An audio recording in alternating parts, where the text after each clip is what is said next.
안녕하십니까. 오늘도 화요 물주기 기도에 참여한 우리 모든 말씀이들을 주님의 이름으로 환영합니다.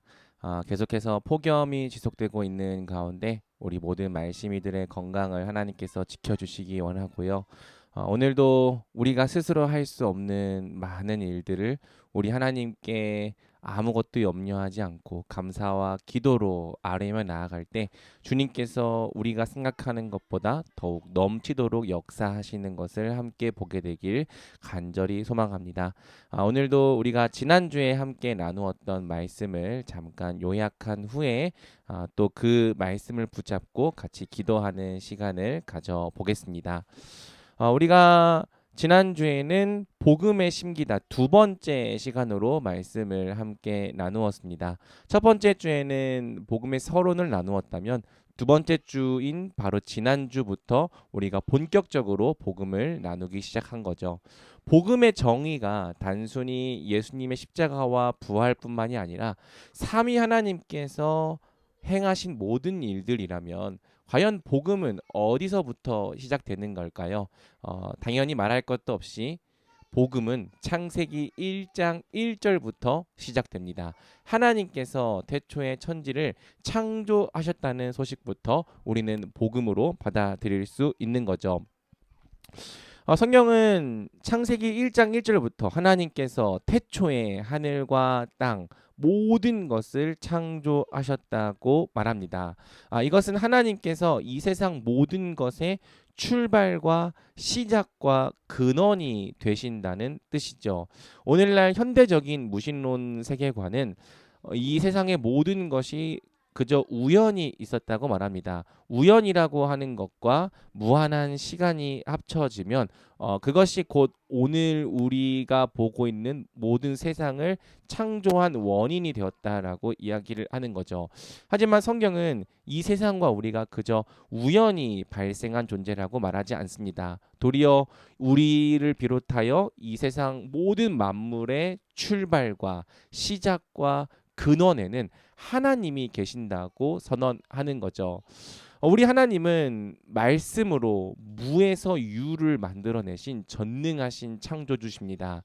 인간이 행하는 창조란 사실상 유에서 유를 만드는 창조에 불과하지만 오직 스스로 계신 하나님만이 아무것도 없던 곳, 즉 nothing에서 존재, being을 불러내신 분인 거죠. 그러한 권능은 오직 우리 하나님 한 분께만 있는 거예요. 또 하나님은 그러한 권능을 그분의 말씀을 통해 이루셨죠. 하나님께서 말씀하시니 말씀대로 모든 것이 되었다라는 기록이 성경에 가득합니다. 우리 하나님은 그분이 원하시고 뜻하신 바를 말씀을 통해 얼마든지 이루실 수 있는 전능하신 분입니다. 우리는 바로 이러한 하나님이 계신다는 것 자체가 복음이라는 사실을 고백할 수 있죠. 오늘날 현대의 무신론적 세계관은 너의 존재의 이유와 목적은 누가 정해주는 것이 아니라 네가 스스로 정하며 살아가는 것이라고 말합니다. 이 세상 모든 것이 우연히 생겼기 때문에 필연이란 존재할 수 없으며 네가 스스로 네 인생의 존재 목적과 이유를 정하며 살아가면 된다고 이야기를 하는 거죠. 굉장히 그럴듯한 말이고 달콤한 말이지만 막상 이 말대로 살아가려고 할 때 우리는 방황을 하게 됩니다. 첫 번째로는 먼저 우리가 무엇을 위해 살아야 할지에 대해서 그리 쉽사리 확신할 수가 없는 거죠. 물론 주변을 둘러보면 자신이 살아가는 목적을 분명히 발견하고 살아가는 사람들이 있는 것 같기도 하지만 나는 무엇을 위해 살아야 할까? 왜 존재해야 될까? 이 답변을 쉽게 발견하지 못하는 사람들이 의외로 많더라는 거예요. 또 처음에는 이것이 내가 사는 목적인 줄 알았는데 그것이 흔들리고 흐지부지되고 희미해지기 시작하면 나는 도대체 무엇을 위해 살아야 하는 거지? 근원부터 흔들리기 시작하는 거죠. 또 어떤 것을 목적으로 두고 사는 사람도요. 그것이 영원하지 않고 흔들리는 것일 때 그것이 흔들리면 그의 삶 전체가 흔들리는 것을 우리가 보게 됩니다. 영원하지 않은 것들에 내 인생을 걸었기 때문에 영원할 수 없는 것에 내 인생의 목적을 두었기 때문에 그것이 사라지거나 흔들리면 자신의 존재 의미도 함께 사라지는 사람들이 많은 거죠. 또 뿐만 아니라 모든 목적이 다 좋은 목적이 아니라고 했습니다. 잘못된 목적에 우리 자신을 헌신할 때 그 목적은 우리를 행복하게 하는 것이 아니라 도리어 파괴하고 망가뜨리고 무너뜨리는 모습을 우리에게 보여주는 거예요. 하지만 성경은 말하는 거죠. 하나님께 네가 돌아간다면 너는 바로 그분 안에서 네가 살아야 하는 목적을 발견할 수 있다. 그분이 너의 출발이 되시기 때문에, 그분이 너의 시작과 근원이 되시기 때문에 오직 그분만이 너가 존재하는 이유, 너가 존재하는 목적을 온전히 설명해 주실 수 있다. 그래서 우리는 언제라도 하나님께 돌아간다면 우리가 살아야 하는 이유와 목적을 발견하고 바로 그것을 위해 힘있게 살아갈 수 있는 거예요. 자, 또한 성경은 하나님의 창조가 혼돈과 공허를 물러가게 하시는 창조임을 우리에게 보여줍니다. 하나님께서 세상을 6일 동안 창조하신 것은 그분의 능력이 모자라기 때문이 아니라 이 6일간의 창조를 통해 하나님의 창조가 어떤 것인지 우리에게 보여주기 위함이죠. 그럼 하나님의 창조가 어떤 창조였는가? 창세기 1장 2절을 보면 첫 세상의 상태가 혼돈하고 공허했다라고 이야기를 합니다. 혼돈했다는 것은 질서가 없는 것을 이야기하는 거고요. 공허했다는 것은 텅 비어 있는 것을 의미하는 거죠. 또 창세기 1장 2절은 하나님의 영이 수면 위를 운행하고 있다고 말하면서 이 원시 지구를 온통 물이 뒤덮고 있는 그림을 우리에게 보여주는 거예요. 물이 질서 없이 온 지구를 뒤덮고 있기 때문에 거기서는 아무것도 살아갈 수 없는 거죠.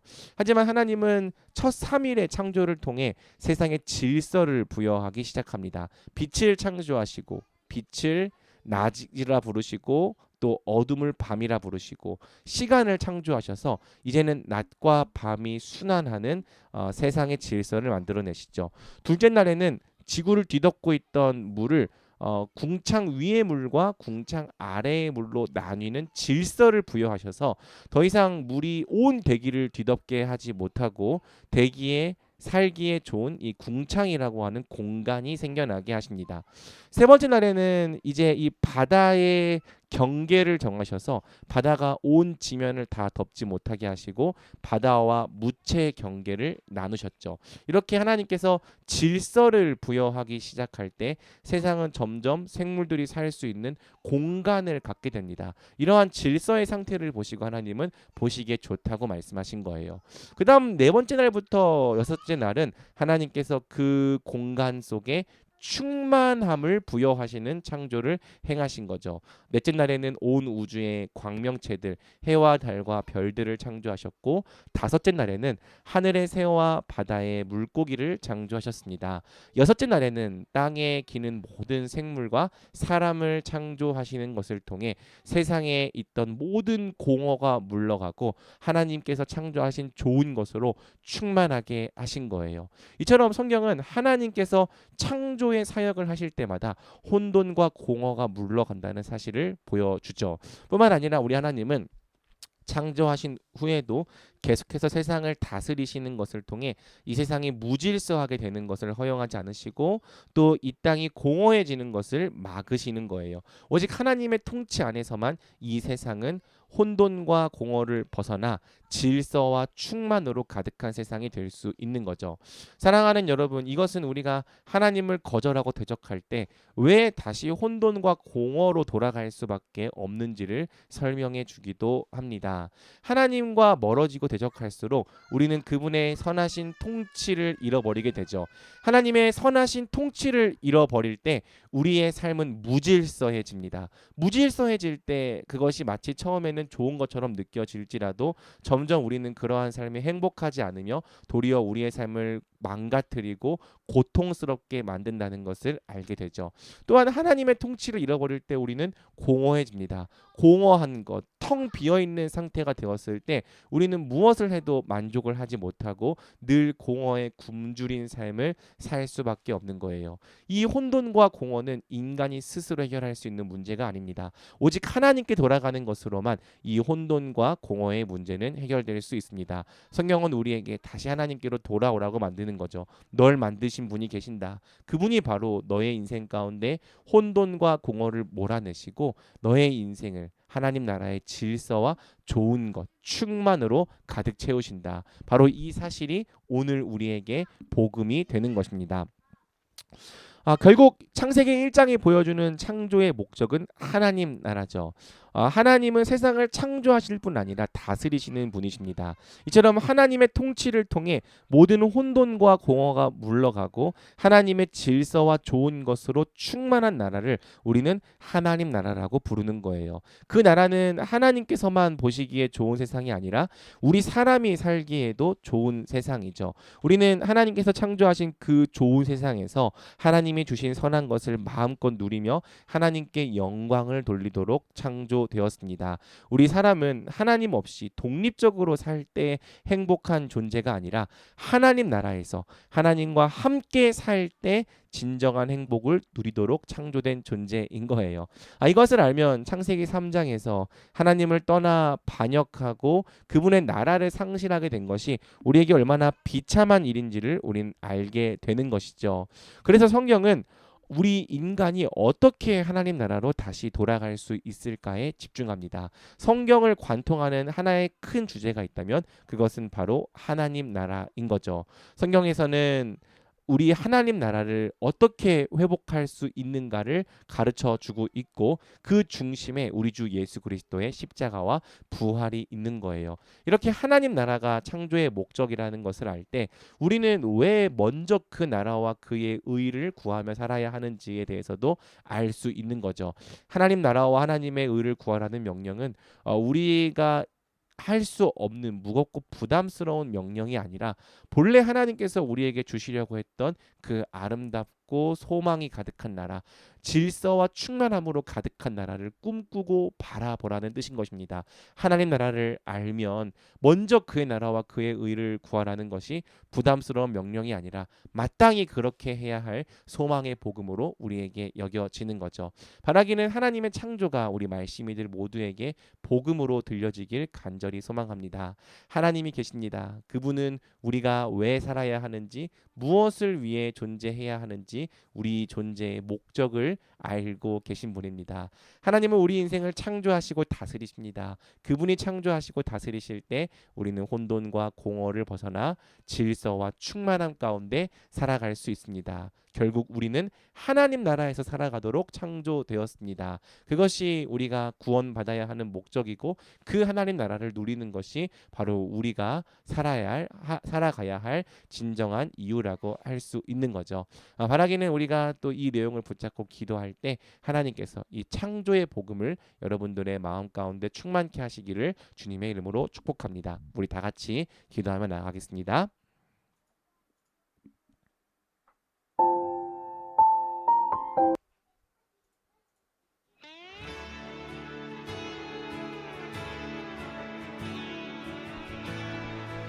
우리 첫 번째로 기도할 때에는 우리 하나님을 전능하신 창조주로 믿을 수 있도록 같이 기도합시다. 하나님을 창조주로 고백한다는 것은 단순히 그분이 세상을 창조하신 사실만을 고백하는 것이 아니라 그렇기 때문에 그분이 이 세상을 다스리실 수 있는 주님이심도 고백하는 것입니다.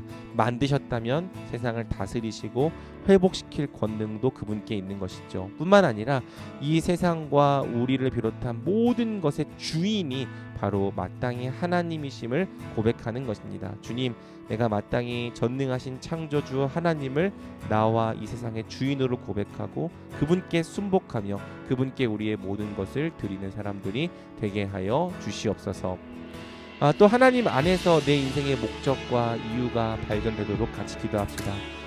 세상은 네 인생의 목적을 네가 정하며 살아야 한다고 말하지만 하나님께서 우리를 창조하신 목적을 분명히 알고 그 목적대로 살아가는 것이 우리 인생을 진짜 존귀하게 합니다.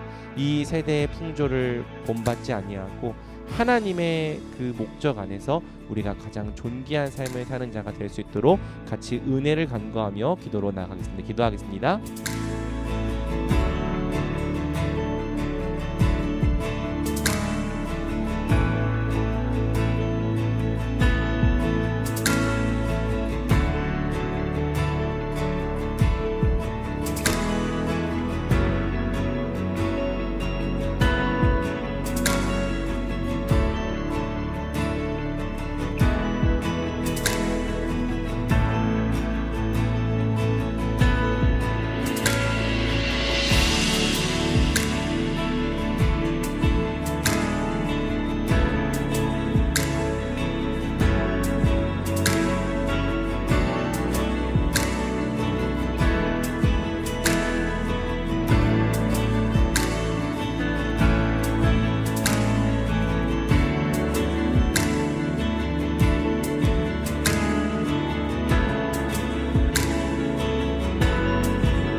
우리 다음으로 기도할 때에는 하나님을 잃어버리고 그분을 떠날 때마다 우리가 혼돈과 공허에 빠져서 허덕였던 것을 솔직하게 고백하면서 참 이 미련하여 제 갈 길로 갔던 우리를 주께서 불쌍히 여겨주시도록 같이 기도합시다.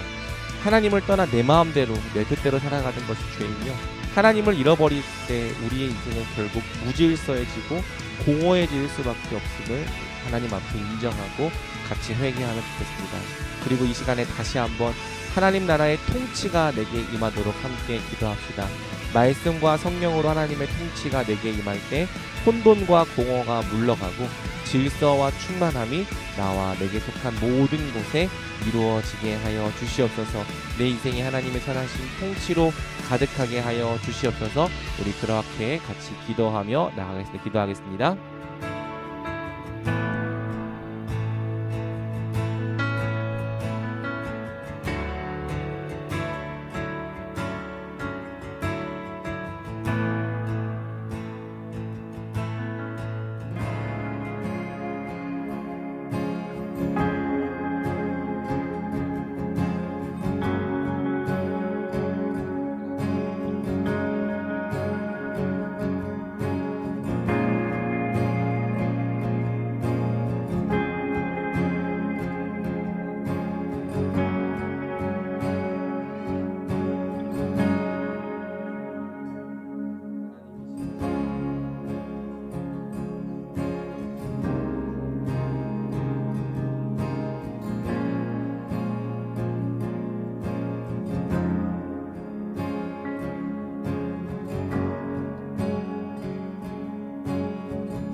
다음으로 기도할 때에는 우리 여름 특강과 전교인 수련회를 위해서 같이 기도하면 좋겠습니다. 복음에 심기다라고 하는 주제처럼 말씀에 심기는 교회 전체가 예수 그리스도를 아는 것과 믿는 일에 하나가 되게 해달라고 같이 기도합시다.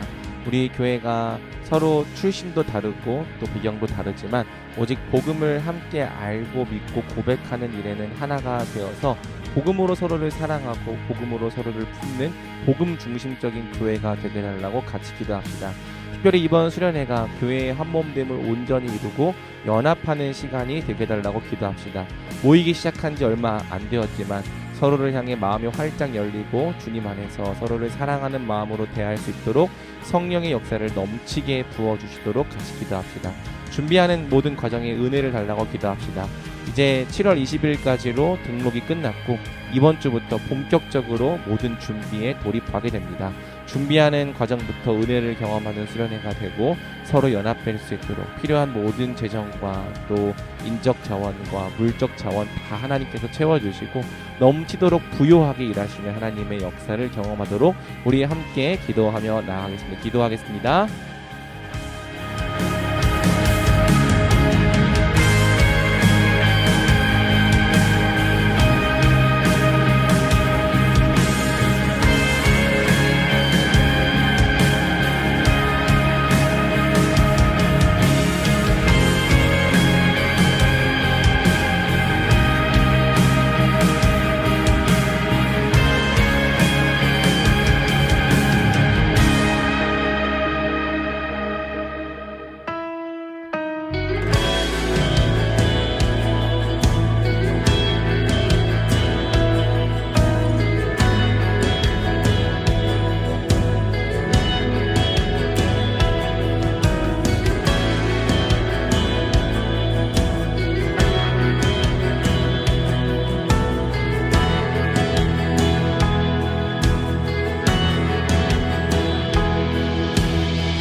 우리 다음으로 기도할 때에는 항상 매주 붙잡고 기도하는 기도 제목을 위해서 기도합시다. 모든 성도님들을 위해서 기도합시다. 주님 하나님께서 우리 말씀에 심기는 교회에 함께 신앙생활하는 모든 교우들의 영과 육, 삶의 문제와 상황을 돌보아 주시옵소서.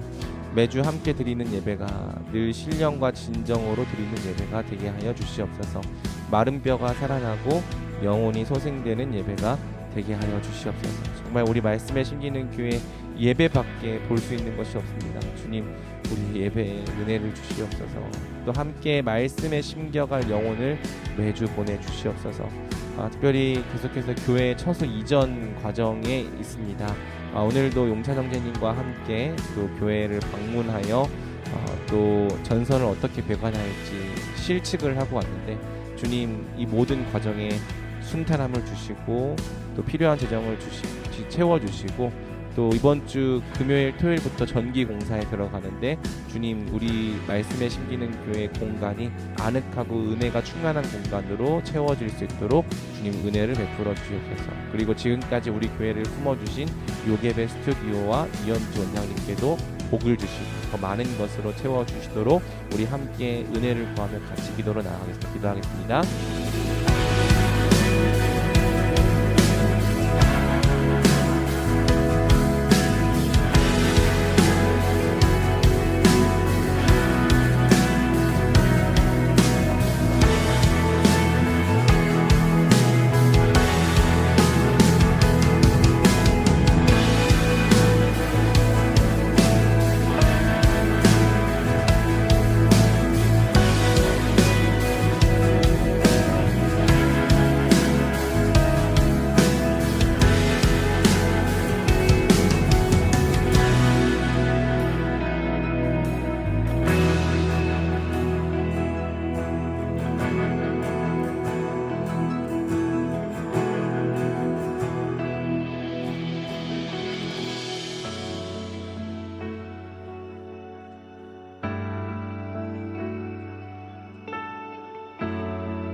지금부터 20분간은 우리 다 자유롭게 기도하겠습니다. 기도하면서 또 생각나는 사람들 있다면 그 사람들 위해서 기도해 주시고, 특별히 우리 교회의 수련회가 정말 하나님의 은혜가 넘치는 수련회가 될 수 있도록, 또 지금 계속 준비하고 있는 공간이 우리 교회가 함께 모이기에 더욱 연합하기에 아늑한 공간이 될 수 있도록 마음을 다해 기도해 주시기를 부탁드리겠습니다. 같이 기도하겠습니다.